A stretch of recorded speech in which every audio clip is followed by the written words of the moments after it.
Welcome back to Fix It in Post. I am Dan. I'm Isaac. Here we will discuss smooth jazz. We love that jazz. You can use it. Okay. Yeah, we're going with that one. How are you, Isaac? Isaac, yes, that is right. Thank Isaac. you. I'm well. Thank you. How are you, Denial? Denial. Denial is not just a river in Egypt, baby. He's sat right here on this show. Oh yeah. No, I'm good. I want to get your opinion on something. Sure. Yeah, I've got a couple of people who are going to see The Weeknd. I'm not sure if you've heard of him. The Weeknd, you mean the 2 days after Friday? Yeah, that's the one. Right, okay. Sometimes produces music. Oh, okay. But yeah, the artist known as The Weeknd, I don't know his real name. Yeah, I know a couple of people who had tickets to go see his show before COVID, right? Right. And well, they kept like postponing it, obviously, because of COVID. Yeah. And now, after postponing it like 4 or 5 times, they've decided, like, in that time, obviously, The Weeknd released like Blinding Lights that was absolutely fucking huge. Played the Super Bowl, which like big deal, blah blah blah. So it's like a much bigger artist. So cancelled the original shows totally now, and moved to a stadium tour instead. Yeah. Everyone who had tickets have had them cancelled, and now they're going to have to like fight to get tickets for these stadium shows. Yeah, that's not okay. Is it me, or is that a bit shitty? That is shitty. What they should have done is given stadium tickets to those that had the tickets for the other tour. Yeah, or like cancel them if you have to, because maybe the 2 different booking companies or whatever don't like mesh. So yeah, maybe if you have to cancel them, but give priority to everyone who had a ticket before. Okay, yeah, that would be a way to do it. Because it just seems shitty for everyone who had tickets. Is like, okay, now they're gone. But then also a similar thing has happened with Parkway Drive, but in reverse. Did they fall in reverse? Yes. No, because falling in reverse is what The Weeknd is doing by going up to a stadium tour. They're trying to escape this the fate, is falling aren't in regular. Yeah. This will become relevant later. It will. No, Parkway Drive have fallen in regular. Right. So yeah, they were doing an arena tour, and now they've just moved to like big venues, but like smaller than arenas, if you know what I mean. Oh, and really? Okay. But they still cancelled everyone's original tickets after postponing it and keep putting new dates, and then just going, fuck it, we're not going to play these at all. We're just going to do a totally different tour. If you're playing smaller venues, you kind of have to do that, because otherwise you might have sold too many tickets. Well, you have to cancel them all. Yeah. Yeah, but then that's really shitty. Well, if you sold all the tickets for the bigger ones? Well, then you should just do the fucking bigger one. Just do bigger venues, yeah. That's a good point. Okay, scrap what I said. Yeah, no, I just wanted to moan about that briefly. I don't know, it just doesn't feel like you're treating people good. No, it's not okay. There are so many better ways to do things like that. But yeah, that's only 2 that I've heard of, but there's probably a lot more going on with the amount of gigs that were shifted around. I understand it's a bit of a logistical nightmare, isn't it, at the moment? Yeah. Let's talk about something a little different. Okay. Because like a couple of days after we recorded the last episode, something major happened at Astroworld Festival. And I'm guessing you've seen it? Yeah. Yeah. So for those of you who didn't see it, while Travis Scott was on stage, there was an incident in the crowd where several people died. Yeah. So essentially what happened was a lot of people were caught up in a massive crush when the crowd surged forward. So I'm sure you know what this is like, but if you're at the front of a busy gig and everyone is trying to get forward to the front, you get fucking shoved against the barrier. So I think it was a similar situation like that where several people died, which is an absolute tragedy. Yeah. This is about to get very deep. It is. He's now been hit with a $750 million lawsuit. So is him personally, or is it him and the whole production crew? Or does he get sued and then he sues the production crew after and then gets the money back? I'm not sure how this is going to play out. I don't think the blame wholly lies on him here. I do think that he could have done more to prevent this whilst he was on stage. Yeah, absolutely. But I don't know if that makes him responsible as such.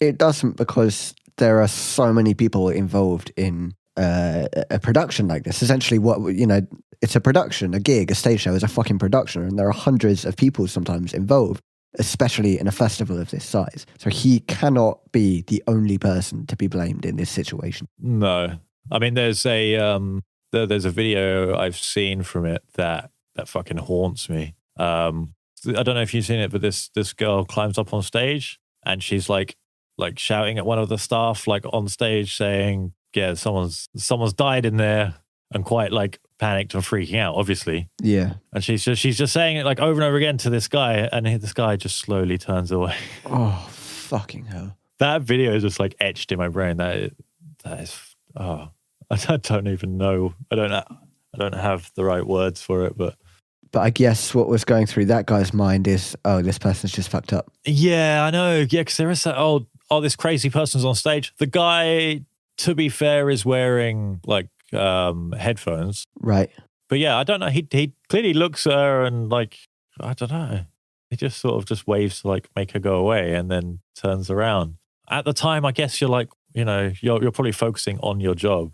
Yeah. It looks really bad in the video though.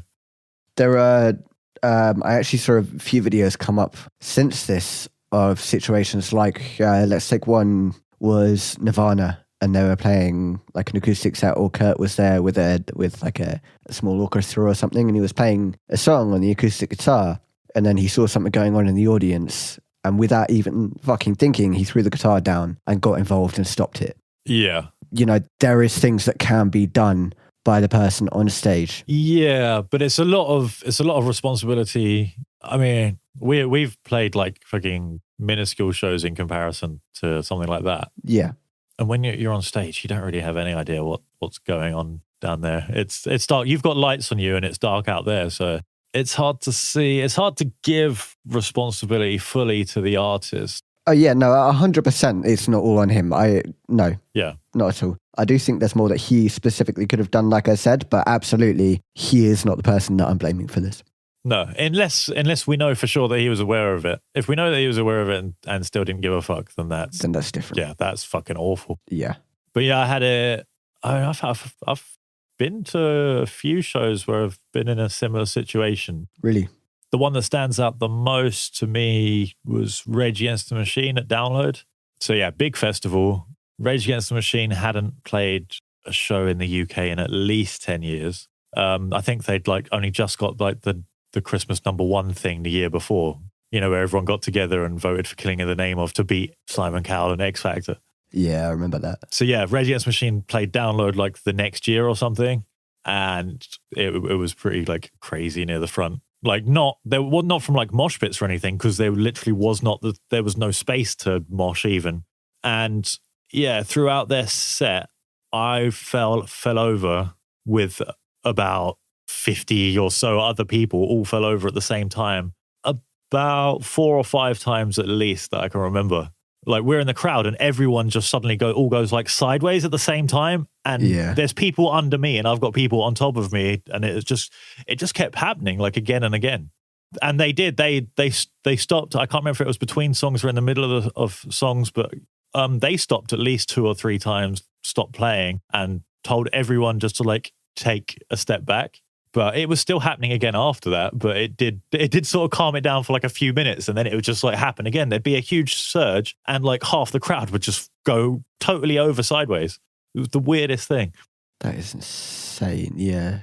Yeah, it's scary. It's scary. So I can see how easily something like this can happen. And yeah, the fact like the music and everything just carried on regardless. Anyone who's aware that there was that sort of issue happening, even if people weren't dying, that you need to stop it. Yeah, they should have tried to stop it. Yeah. I don't know if maybe loads of people were just like heard things and they were like, well, it's not my job. I don't want to stop the show kind of thing. No one wants to take the heat from making the show stop. But the thing is, for something like that, it's not taking heat. Yeah, but then if you stop anything from happening, then no one knows that anything would have happened. So then there's no proof that you stopping the show helped. Then that comes down to how much you value, I guess, your job compared to, it's dramatic, but compared to human life.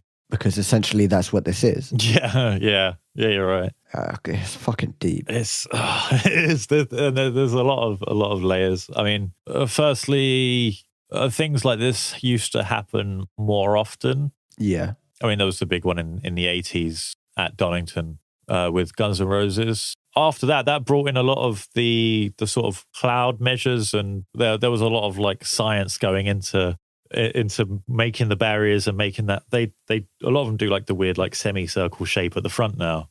And by doing that, it sort of prevents people from getting too crushed around the front. But I see their setup, they did have stuff like that, but theirs wasn't curved. It was just like a straight line. So I think that just lets loads of people around the side, and then they just jam it.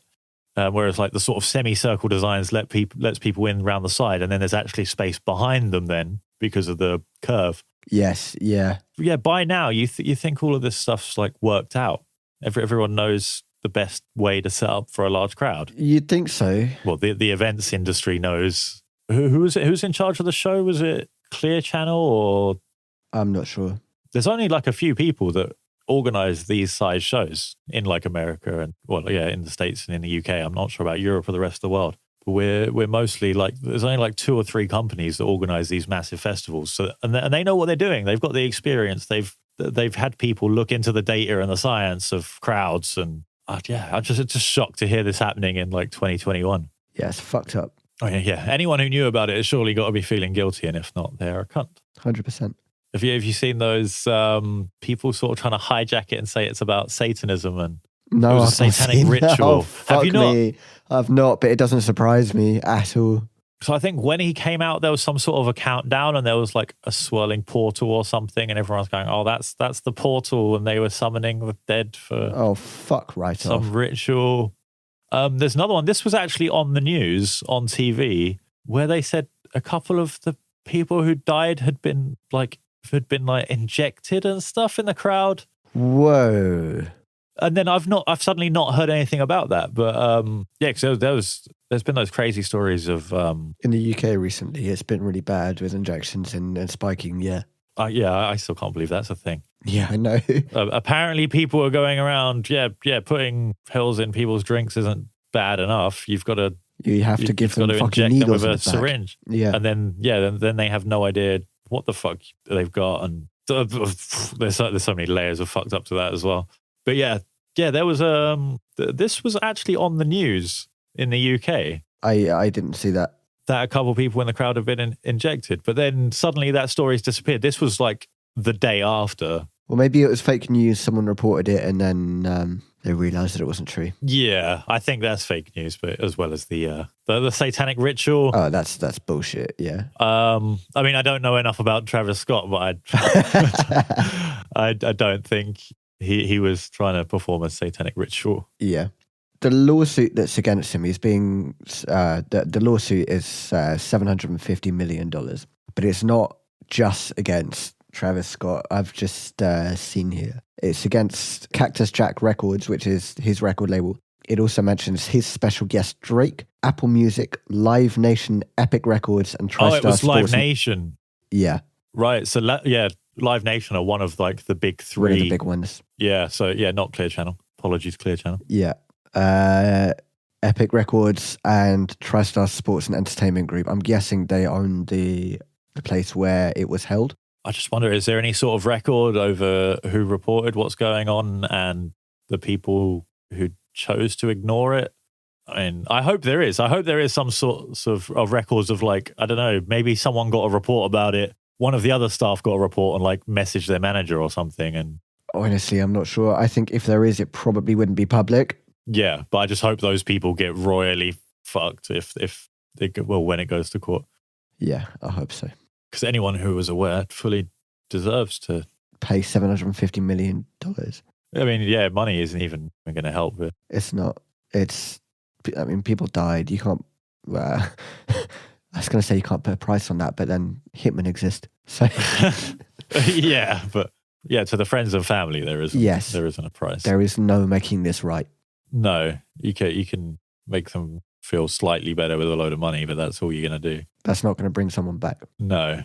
And then, the other thing is to prevent this from ever happening again. But I thought we were past that anyway. Yeah. And a company like Live Nation that's fucking huge and have done thousands of events all over the world and bigger events than this. They know how to control a crowd. They do. I don't know what went wrong here. So, I'm going to keep an eye on it. We'll see how it develops, or maybe a report at some point. Yeah, for sure. I'm 100% down to revisit this. Let's move from Travis Scott to Travis Barker. Ooh, we're staying with the Travis theme then. Yeah. All right. What is going on with Travis Barker right now? Good question. Okay, so punk rock drummer with Blink-182. Mm-hmm. How do you go from that to suddenly drummer of just like almost every major mainstream artist suddenly?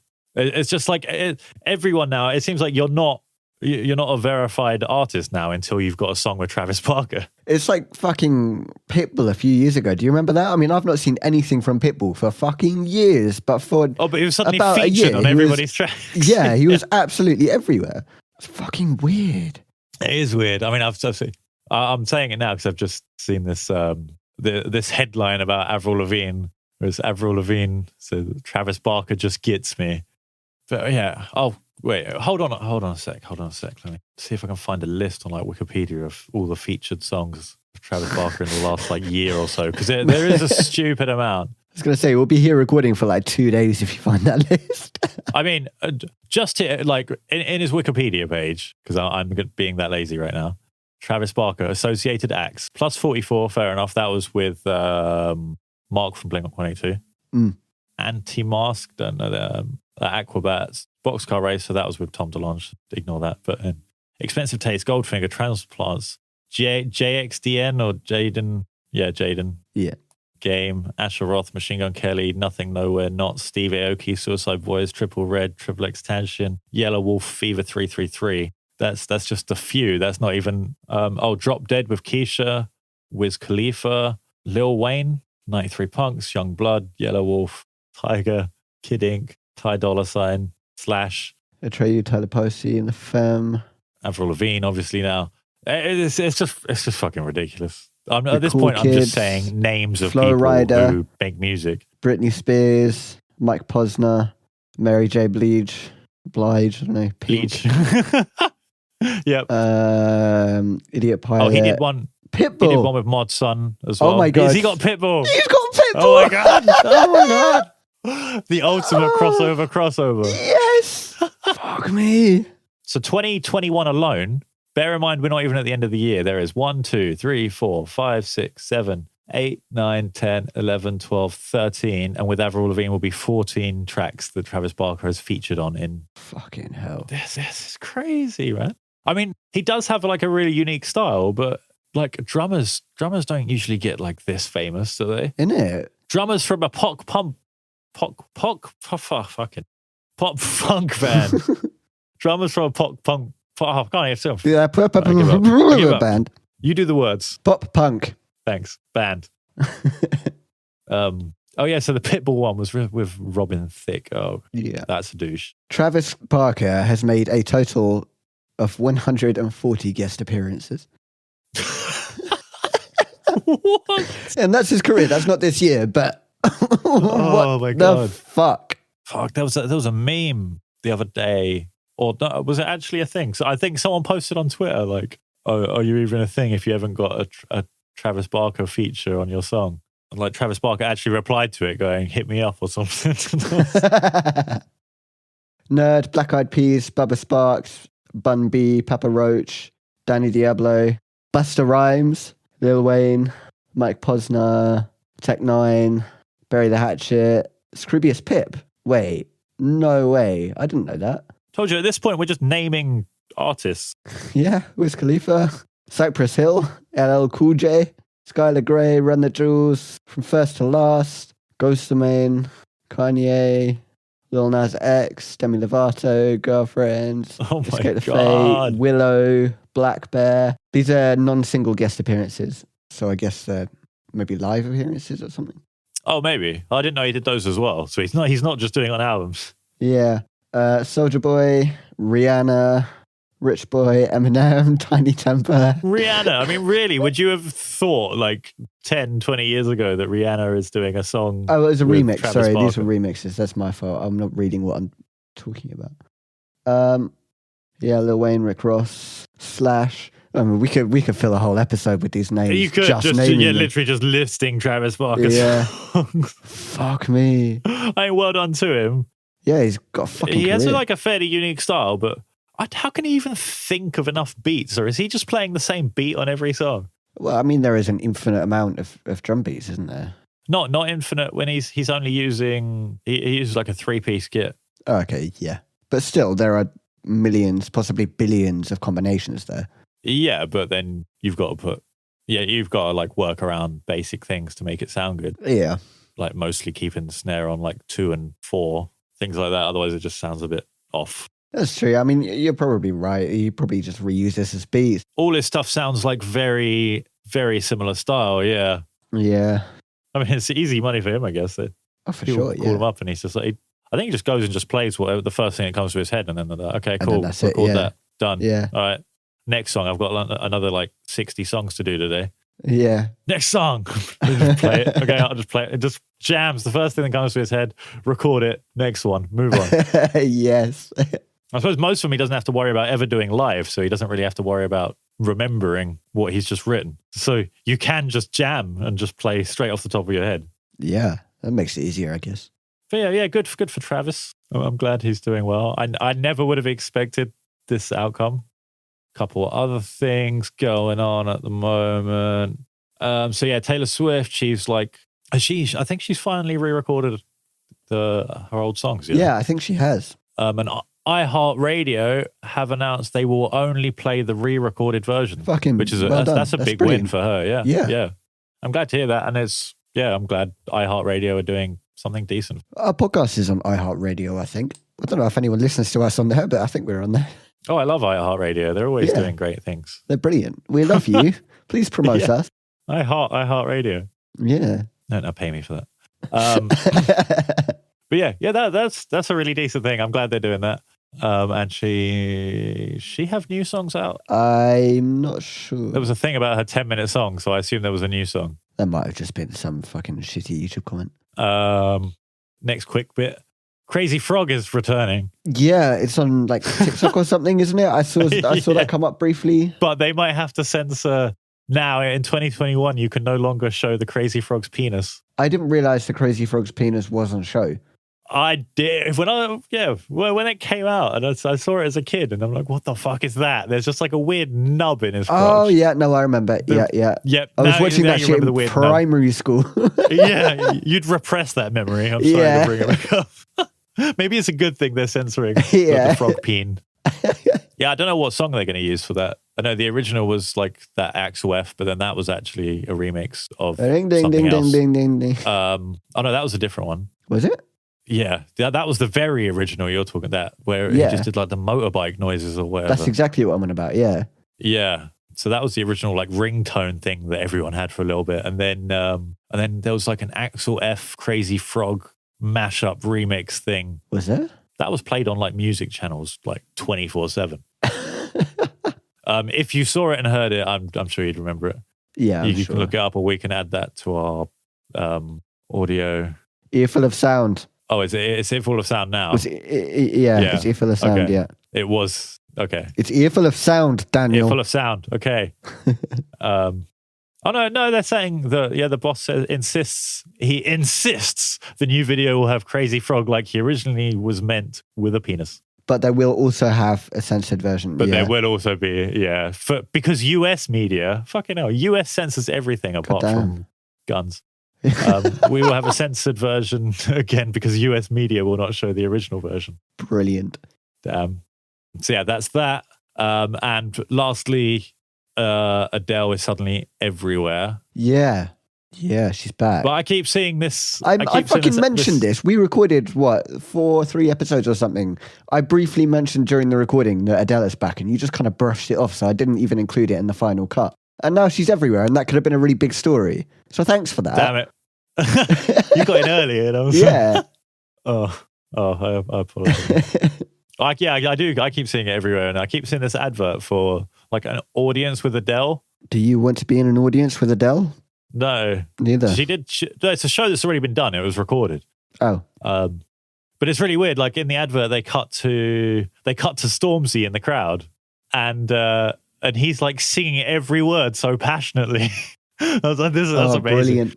Yeah. And then and they're like between songs, she's like calls out Samuel L. Jackson, and he like stands up in the crowd, and then like everyone claps him. What? This advert was so confusing. Yeah. Everyone's round like a little table, like it's a it's that sort of thing. A very fancy type event, but it's a right, big, yeah, very big venue. And Adele's just sort of like chatting with the crowd. It's like it kind of reminded me of like a stand-up comedy show or something. Oh, that sounds right. I like stuff like that. It's sort of relaxed and easygoing. Yeah, it's kind of chill, but it's just so weird. Like first there's Stormzy, and then the next thing is like, oh, where is Samuel L. Jackson? And he just stands up. And it's like, what? Well, what is going on here? Yeah, that's it. That's it for the roundup. I'm done. I've rounded up. You've rounded up. Brilliant. Let's go into the earful of sound. Earful of sound. Yeah, because we've got 3 of those. We do. Yeah, what do you want to start with? I'm calling you out. Okay, let's start with your choice. It was Escape the Fate and Phase 9, I believe. Phase 1. Phase 1. Okay. Are you thinking of like Tech 9? Yeah, I am. Very similar. Yeah. The track was called Raindrops. Yeah, it's technically a Phase 1 track featuring Escape the Fate. Right. I've got to say, it is exactly what I expected. But I don't know if it was the headphones that I was listening on, but I don't normally have this issue. It felt like it had no body to it. There was low end and there was a lot of quite harsh high end, but it felt like there was no body. Yeah. I get what you mean with that. It did feel, even in the bits where there's like a lot going on, it felt kind of empty. Yeah. It didn't feel like a finished track, you know? It didn't. No, not at all. It was a shame because, yeah, it was like the intro. They put loads of effort into the intro, and there was like a nice build up and like the quiet vocals over the top, and it was building into something. And then it fell in reverse. Yeah. No, it fell in regular. It fell in regular, sorry. Yeah, it didn't fall in reverse. The verse, my God, the verse is annoying. It's bad. It's that like really choppy electronics, which, yeah, I don't have a problem with that. But as you said, it's kind of flat. There's not much bass to it. There's not much substance to it. Yeah. But yeah, really choppy. And then there's just like standard vocals over it. It doesn't. It's weird. It's not thought out properly. It doesn't fit. Like last week, we had a few songs where they like loads of crazy stuff was going on, but I was like, oh, it's weird how this all fits together. Yeah. This did not. It was totally disconnected. This is even like there's way less stuff going on. It's fairly simple in the grand scheme of things, and it just doesn't fucking work. Yeah, it's disconnected. There was like no flow in it, and then it builds up to the drop. So I'm like, okay, and it was like a standard like gaming electro regular choppy drop. Yeah, kind of there's thing. nothing special about it. And then it drops. Yeah, the drop's terrible. Yeah. And then it happens. So then it goes back to the horrible choppy verse, and then it's building up to another drop. So I'm like, okay, drop 2 is going to be something like crazy. Yeah, I'm like, what's it going to be? Second drop happens. It's like a copy and pasted version of the first. Yeah. apart from like a little like there's quite a cool bubbly weird like noise that's panning really fast. That was cool. Is there? I might have missed that. I might have like tuned out by then. Yeah, I wouldn't blame you. That was really cool. It lasts like 2 seconds, and then after that though, then it's a copy and paste of the first drop. And then it fades out. Like, how fucking lazy is that? Like, what? You couldn't think of anything else. Like, I'm bored now. Just fucking. It's just a fade out. We're done. No one's listening this long. Just fade out. Yeah. Yeah. No. I apologize for that one. I hadn't heard it myself. And will you be listening again? I will fucking not. I will be avoiding it like the plague. Listen to that bubbly noise before the second drop, because I really like that. Okay, but I'm going to specifically find that second drop and only listen to that. Yeah, same. All right. I probably will just listen to that 2-second clip once more and then never play that song for the rest of my life. Yep. Let's save the guest till last. The guest still best. The guest, well, both, I guess. The best. Yeah, sure. Yeah, it doesn't work. It doesn't work at all. It doesn't. Fight Star, Dive. Yeah. No, good choice. It makes no sense. I don't know. It does. It does to me. I thought The end bit. it's apart from The end bit. the end bit's nice, but then I don't know where the arpeggiator suddenly comes into it. There's like that techno arpeggiator comes in like before. Okay, all right. Let's start from the beginning because it's otherwise confusing. Yeah, so in the beginning of the track, it's fairly, I guess it's an emotional track. It sounds all right. It's nothing special, but it's not terrible. Yeah, it's mellow. I like it. There's like the weird electro-y thing going on. Whatever. Yeah, like the guitar through the whammy like, pedal. I think that's is what that it what is. you think it's? Yeah, If it is, it's very, very wet. it is. I really like it. It's soaked. Yeah, It's so soaked I can't even recognize it as a guitar. But I like it. It sounds good. I think that's what it is. I like that specific thing. Yeah. Yeah. And it's got the weird like sweepiness with it, and then like a mellow intro, very, very high pitched vocals. Yeah. I'm kind of impressed that he can do that. But yeah. I put chill AF Chill af. for the intro and the verse and most of the song. Yeah. And then it gets to the weird bit where the bulk of the song drops out and you've got that weird kind of beat, like electronic beat.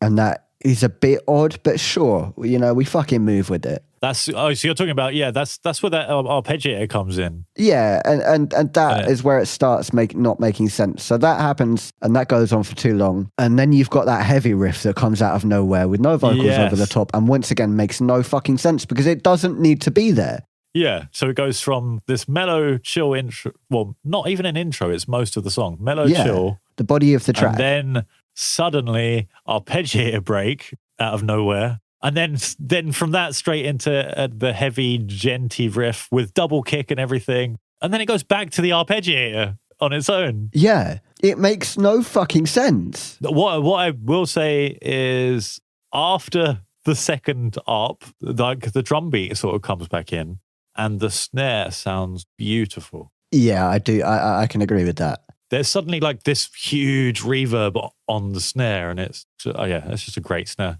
It is a very pretty snare, and I might have to steal it. I've got RX-7. I'm sure I can actually rip it.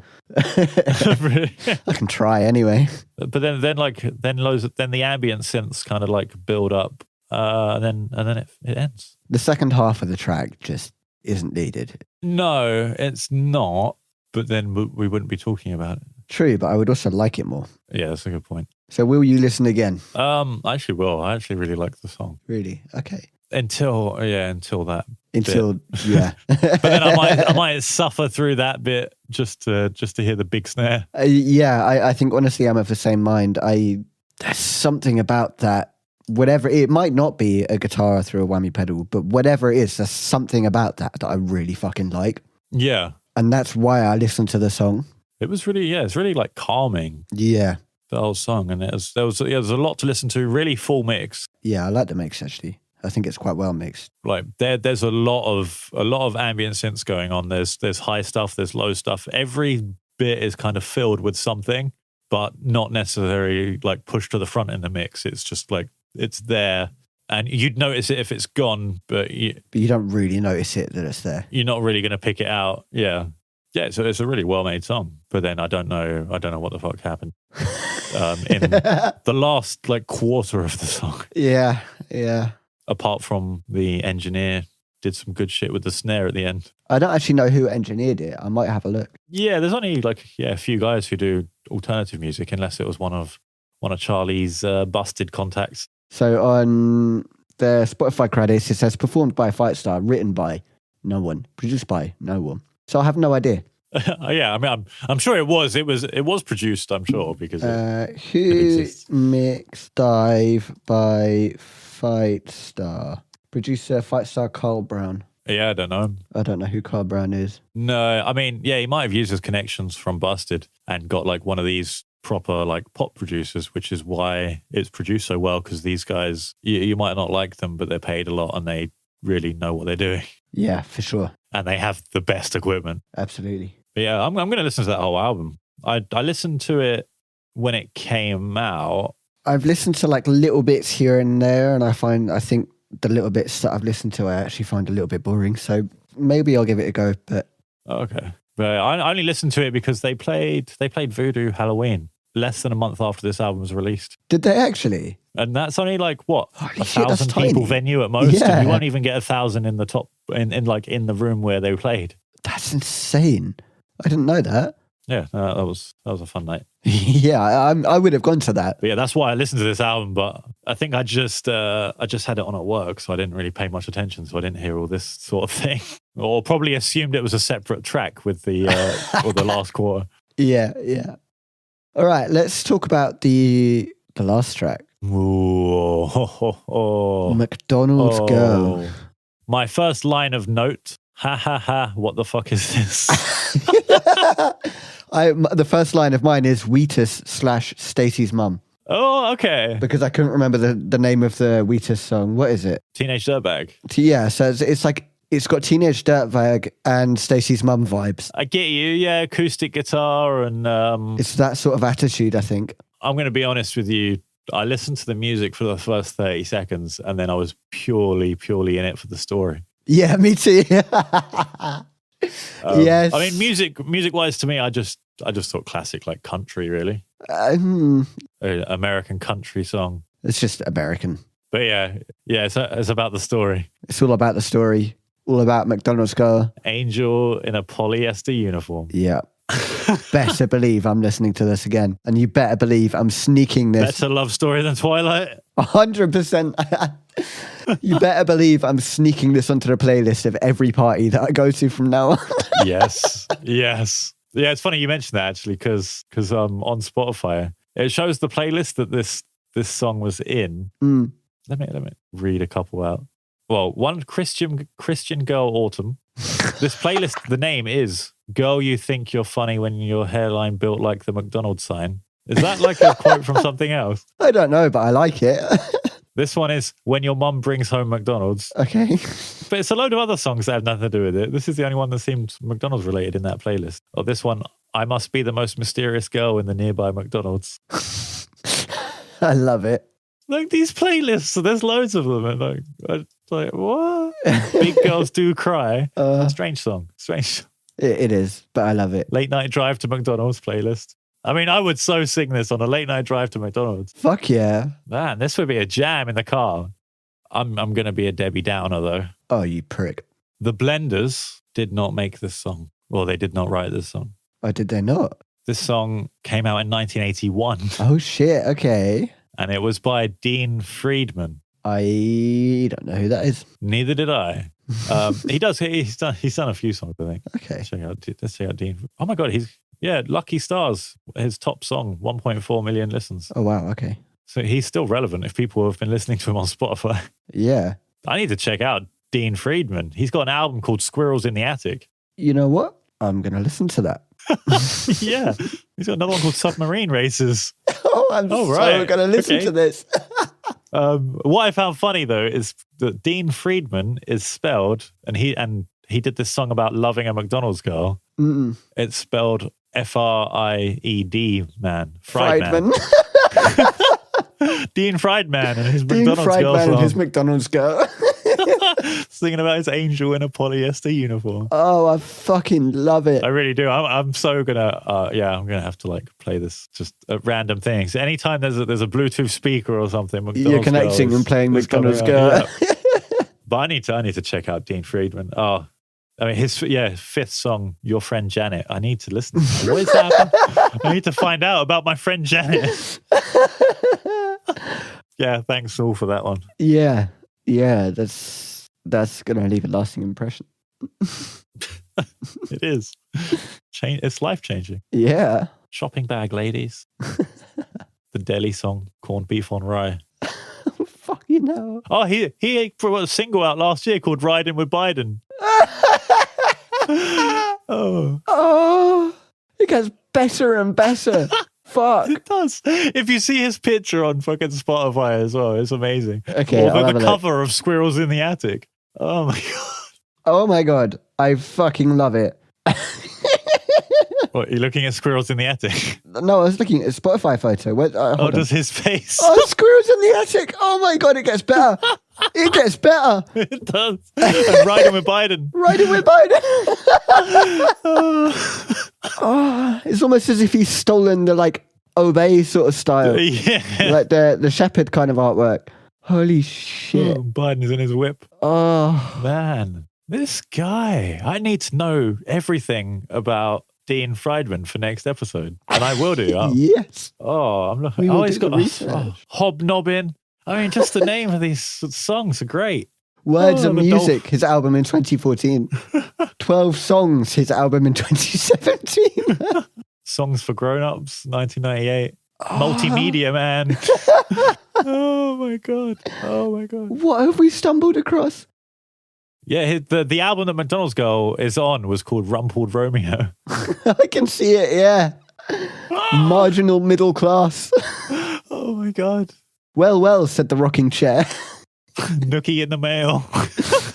That's the original sexting, man. Nookie in the mail. Oh, Man, Dean. Man like Dean. oh, rocking chair. It's going to be all right. This is it. This is my listening for like the next month. Well, this is while Yeah. I'm packing and I'm moving. Dean Friedman is going to be my anthem. Fuck yeah. He's going to be the guy to see me through. All right. Oh, Let's move on before we get Yeah. sucked further into this hole of Dean Friedman. the Dean Friedman rabbit hole. Yeah.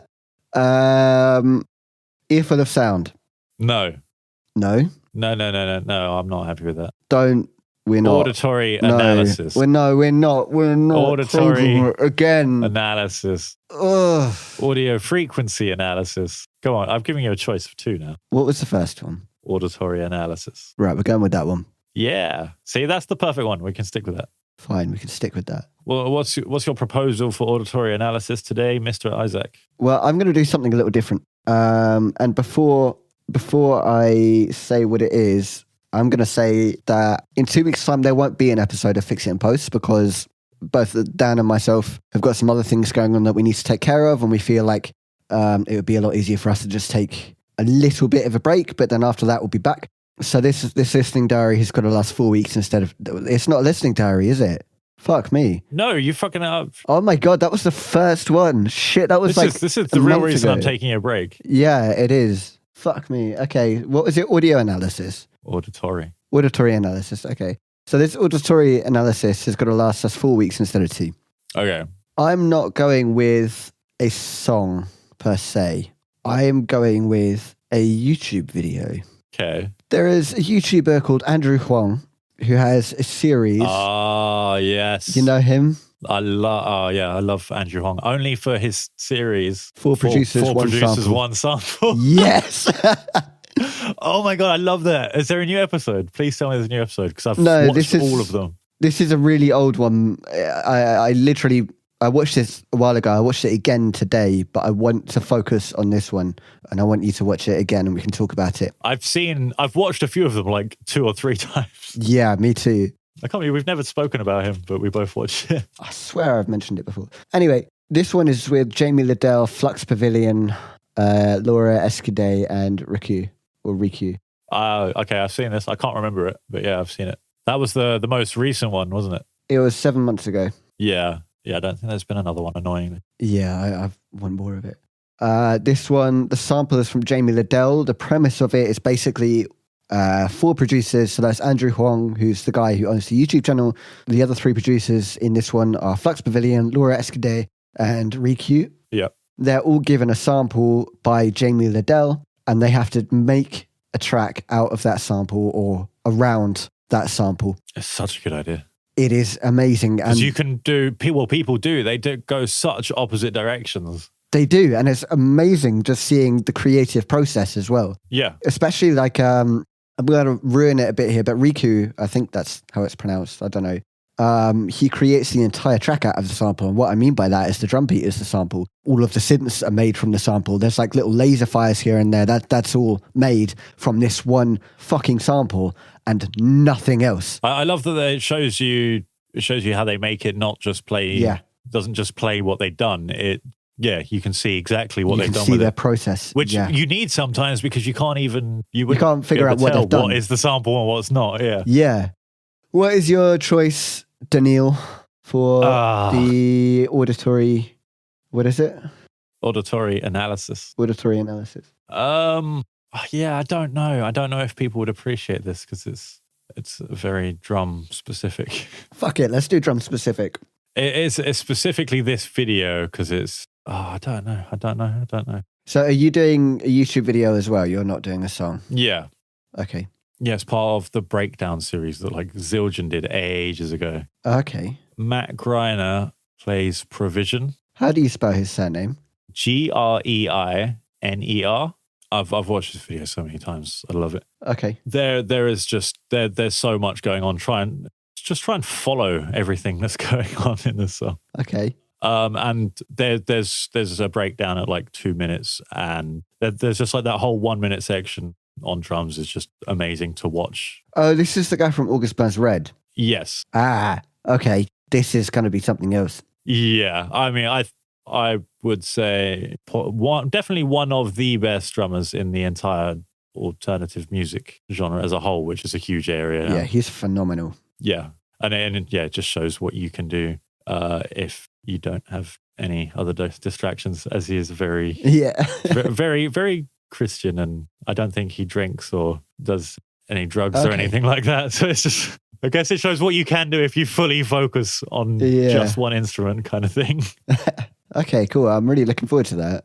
Yeah, I think even people who don't play drums, they should be able to like appreciate what's going on here. Yeah. Go watch it. Let us know what you think of it. Yep. And watch your one, even though yours is like 22 minutes long. The Andrew Huang one. It goes really, really quickly when you watch it, trust. It does, because it's so fucking interesting.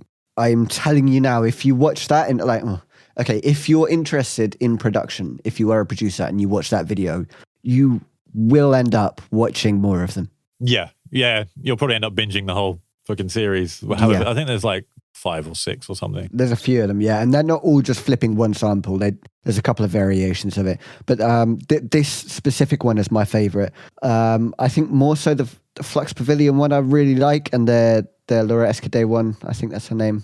Yeah, it is. The Laura Escudé one, I really like that as well. Oh, yeah. Yeah, I can't remember that one, so I'm looking forward to going back over that. And a few of them, I found some like new artists that I've listened to because of that. Yeah, me too. Okay, let's end it there because we've been recording for too long. Yeah, okay. We got homes to go to. We do. We've got homes to go to. We've got dogs to feed. We've got beds to curl up in and cry in because we're so alone. God help me, we're so alone. On that note, we will see you in 4 weeks' time, not 2 weeks' time, because we're taking a little break, but we'll be back in 4 weeks' time with your regularly scheduled fixing it in post, I guess. Post-fixing. We'll be back with your post-fixing. We will fix your post. We'll fix your post.